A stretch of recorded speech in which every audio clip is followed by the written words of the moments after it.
Hello दोस्तों, आज हम बात करेंगे किसी भी प्रोसेस में ऑटोमेटिक फ्लो कंट्रोल कैसे करना है। तो जैसा कि आज का टॉपिक है, फ्लो कंट्रोल के लिए हमें चाहिए एक फ्लो मीटर जो सिस्टम में लगा रहेगा और फ्लो देने के लिए पंप चाहिए। तो एक टैंक है, ये छोटी सी प्रोसेस में हम उसको यहाँ समझा रहे हैं। एक ये टैंक है जिसमें कोई भी लिक्विड भरा है जिसको ट्रांसफ़र करना, जिसका फ्लो कंट्रोल करना। अब इस टैंक से यहाँ पे एक वाल्व है और ये पंप लगा हुआ है, जिस पंप से ये लिक्विड यहाँ से पंपिंग होके यहाँ इस प्रोसेस में जा रहा है। इस पंप को कंट्रोल करने के लिए यहाँ पे उसकी मोटर की स्पीड कंट्रोल करेंगे, जिसको बोलते हैं वेरिएबल फ्रीक्वेंसी ड्राइव। ये फ्रीक्वेंसी ड्राइव लगी रहेगी जो पंप की स्पीड मतलब मोटर की स्पीड कंट्रोल करेगी 0 से 50 हर्ट्ज के बीच में, जिसके लिए यहाँ पे VFD लगी है। ये सपोज हमें 500 लीटर पर आवर का फ्लो चाहिए। किसी भी प्रोसेस में जो हीटिंग हो या कूलिंग हो, ये इंडस्ट्री में एक रिक्वायरमेंट होती है। तो यहाँ पे ये फ्लो मीटर जो लगा है, ये डिजिटल फ्लो मीटर है।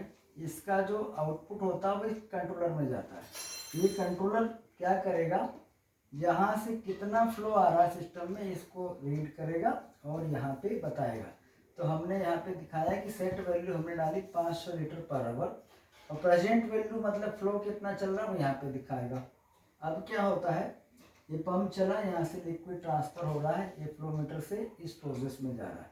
हमने 500 लीटर पर आवर का फ्लो सेट कर दिया। तो ये फ्लो मीटर की हम यहाँ पे रेंज सेट करेंगे 0 to 500 लीटर पर आवर या 1000 लीटर पर आवर। उसके हिसाब से जितना फ्लो चलेगा उसको ये सिग्नल में 4 to 20 मिली एम्पीयर या 0 to 5 मिली वोल्ट में इस कंट्रोलर को देगा। अब ये कंट्रोलर क्या करेगा, यहाँ से आउटपुट निकालेगा जो 4 to 20 मिली एम्पीयर होगा या 0 to 5 मिली वोल्ट होगा।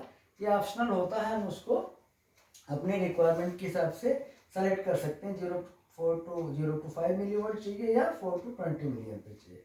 अब क्या होगा, VFD में हम किसी भी जैसे गाड़ी में स्पीड चेंज करते हैं, ऐसे पंप की स्पीड चेंज करते हैं। ये पंप की स्पीड जब जनरली हम चलाते हैं मैनुअल में तो हाथ से सेट करते हैं कि 25 हर्ट्ज पे चलना है या 50 हर्ट्ज पे चलना है। जब इसको ऑटोमेटेड कर देते हैं तो ये सिग्नल जो आ रहा है 4 to 20 मिली एम्पीयर, इस फ्लो के हिसाब से इस पंप की स्पीड सेट करता है कितनी स्पीड पे चलना है। तो जितना तेज चलेगा उतना ज़्यादा फ्लो होगा, जितना कम चलेगा उतना कम फ्लो होगा। तो ये ऑटोमेटिक सिस्टम से 500 लीटर के फ्लो पे जब हम इसको सेट कर देंगे कंट्रोलर से, तो ये VFD के थ्रू पंप को उतना ही तेज चलाएगा जितना कि इस फ्लो को मेंटेन करने की ज़रूरत है। अब ये फ्लो तो मेंटेन हो गया, लेकिन इस फ्लो को मेंटेन करने के लिए हमें किसी प्रोसेस में प्रेशर को भी कंट्रोल करना पड़ता है।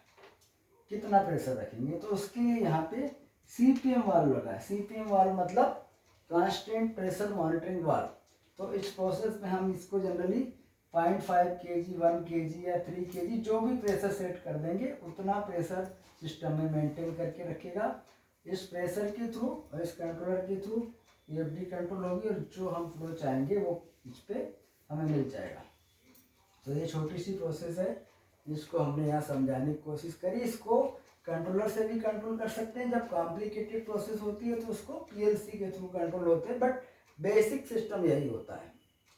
अब हम आगे के वीडियो में आपको बताएंगे, अगले वीडियो में, कि इस पूरे प्रोसेस में लेवल को कैसे कंट्रोल करते हैं।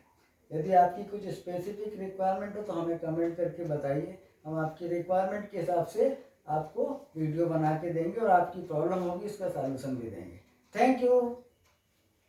इसके लिए आप लाइक करें, सब्सक्राइब करें और शेयर करें। Thank you.